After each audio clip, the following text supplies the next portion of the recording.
C'est un peu un rêve qui se réalise, ce projet désert. On a un grand terrain qui est situé au cœur du village, qui est nu, et dont on sait qu'il peut devenir n'importe quoi. Et c'était très désagréable d'avoir cette perspective. Donc on avait une opportunité foncière au cœur du village, la possibilité d'offrir des logements aux personnes du village qui ne peuvent plus s'offrir de logements. Le long de l'avenue de Gignac, on a les logements locatifs, et ici nous aurons de la construction libre sur des petites parcelles avec l'appui d'un architecte pour garder quand même une cohérence à l'ensemble. On va pouvoir accéder à la rue par des petits passages qui vont permettre aux gens de circuler pour aller vers l'espace public qui va être au centre ici, en lien avec le parc municipal. Donc l'idée c'était de dire on a une opportunité foncière, on a une volonté, essayer de garder nos enfants dans le village, et on veut faire du village, on ne veut pas laisser faire n'importe quoi sur ce terrain. Voilà comment naît ce projet. Donc première démarche, on travaille avec la communauté de communes Vallée de l'Hérault qui va nous permettre d'acquérir ce foncier. Ça c'est la première étape, parce que si on n'est pas maître du foncier, eh bien, on ne peut rien faire dessus.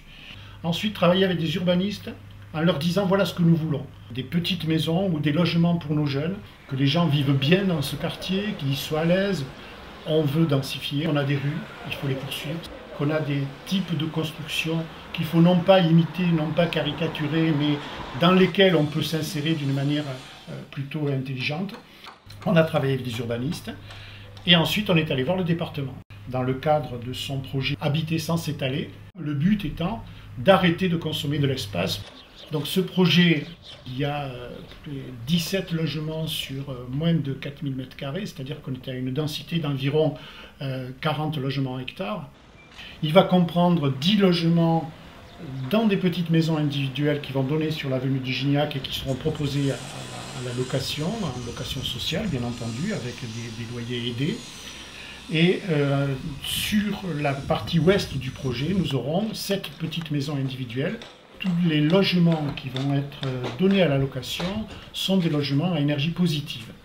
Nous avons demandé à l'architecte, qui va être un conseil auprès des constructeurs, de prévoir un règlement de construction qui soit relativement strict pour qu'on ait une homogénéité dans la rue, dans les façades sur rue, dans les coloris des maisons et dans les zones de constructibles. Je dirais qu'il y a eu une volonté forte des élus d'aboutir.